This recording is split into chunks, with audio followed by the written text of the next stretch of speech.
Opposing Gloves here, and this is the 26th video in the Kontakt from the ground up tutorial series. And today we're going to be looking at how to trigger samples in loops in sections. So you've got a drum loop, and you want to turn that drum loop right from the get-go into a full-blown drum kit. Now mine's only going to be hi-hats, but you'll understand the concept. This is extraordinarily useful, and it builds on the concepts we've already learned about the Wave editor. So grab a loop. That sounds fine. And we'll come in here, go to the mapping editor, and just go ahead and, oh, by the way, you can hold down Alt and click to zoom out, and you can hold down Alt and drag to zoom in. Really nifty. So, and it's cool because you could zoom in up and down. It's like, what? So anyways, center it on your root pitch. So like so. And we've talked about how to do this. And okay, so it's going to require knowledge of the source module. I'll cover a little bit, but if you haven't watched that video, go watch that one. You won't regret it. The source module is so cool. So we're going to turn on select via MIDI so I can hit my note and the sample pops up. We're going to turn our grid on. And mine's at 128, so it's already solid. I don't need to mess with it any further. It's being chopped up into 16th notes at 4/4, which is all correct. And now, if we go over here to the sync slice options, this will allow us to select individual parts of our sample here. So we're going to make sure, first, you have to have the correct source module setting. And so there's Time Machine Pro and Beat Machine. Now, I didn't talk all that much about the big differences, but Beat Machine essentially uses less CPU than Time Machine. So if you've got a synth loop, transposition and things like being able to switch notes up and play different notes may be important to you. You'd want to use Time Machine Pro, but it's going to be more time intensive on your CPU. Beat Machine is it basically is just a sequencer. So it's good for percussive stuff, because percussive stuff, you don't generally want to change the pitch. And so this will accomplish what you want to do without as much processing intensive stuff going on. So, however, you may be a Time Machine Pro guy, I don't know. So it'll tell us our length, and we've got a zone selected here. Okay. Now, if we had a whole bunch of things up here.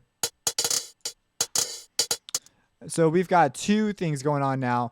If we want to use this option and we only have one zone selected, let's say that all the other zones in our current group, we don't want this, just on one zone. What you can do, what you do is you select it, and then you choose one of these, use Time Machine Pro, use Beat Machine to chop it up so that you can begin to use the sync slice option.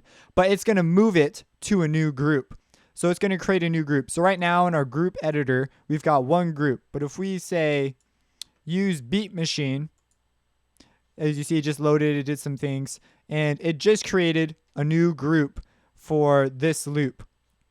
And if we had all the samples in a particular group selected, or maybe there's just one, then it wouldn't matter. It would just change the whole group to use the Beat Machine as a source module. But the reason it does this is so that your processing doesn't get all mixed up, so that it starts that your source module only applies for this one. It doesn't start doing weird things to your other zones.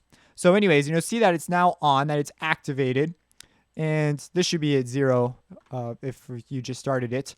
So we've got our zone length here, how long it is, blah, blah, blah, blah. But we've also got auto map slices, and it's been chopped up, and you'll see it looks a little different. If we hold down control, we click something, and we notice we could select particular parts of our sample. If we hold down control, we can select multiple parts of our sample. And if we hold down shift, we can select a section between. So if we want these included, we can hold down shift and click.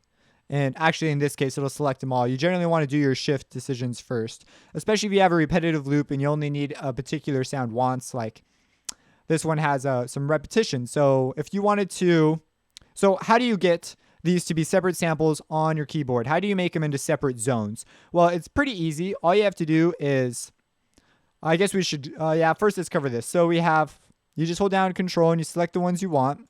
And let's say those are good. All you literally have to do is click and drag just the same way you drop samples, and you let go, and bang, they've just been added. and it works. Now, some of these things may not be exactly where you want. You can adjust the end length. So let's say we want that out here instead. So you can move things around if you get clicks and pops, and you can begin to edit your samples in your zones.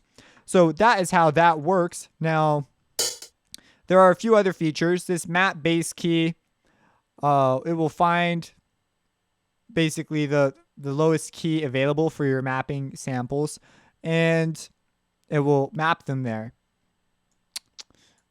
I'm not sure I completely understand this feature, just letting you know. I've always just kind of done this, and it's done what I've wanted. Auto crossfade time, though, does some interesting stuff. So let's say that these guys got deleted, and we never actually put those on there. We want to move these guys on there, and this is basically like putting an envelope on each sample. In fact, that's kind of what it does. It puts envelopes on each one. We're going to talk about zone envelopes in the next video. And so so down here we talked about envelopes. It's basically like you're moving an attack time envelope on there. So if we turn our attack time envelope, I'm going off the fact that you watched earlier videos. If we turn our attack time envelope all the way up, that's a pretty substantial attack time. It pretty much, if we move this to 20, it looks something like that. So we're going to hear whooshes, and mostly the ends of sounds get through. So let's drag our samples up there now, and we'll notice that when we hit samples, we get that whoosh, whoosh, whoosh, whoosh. So it's just the attack time is all that is. So now you know. And if we actually click on one and we go to, let's go to one that like this, and we go to zone envelopes, you'll see a zone envelope has been inserted into our sample. And this basically influences that envelope automatically for us. So we'll be talking about that soon. That's pretty much it. Let me make sure I covered everything. So yeah, you could select them. Oh, we have this drag MIDI to host. This could be useful. So let's say this original sequence you want available to you. You don't want the actual audio. You want it in MIDI in the slice zones that it's in now. Well, what you can do is you can click this and you can drag it onto your arrangement in your MIDI, and it will create it. So this is the MIDI data representing that sequence. And if you're familiar with a plugin like Slicix or something, it's the same thing. It chops up your drums for you. And I left the attack time up, so it did a weird thing. But you can also take this and you can drag it onto your desktop. So if we click our original loop, you can actually drag this.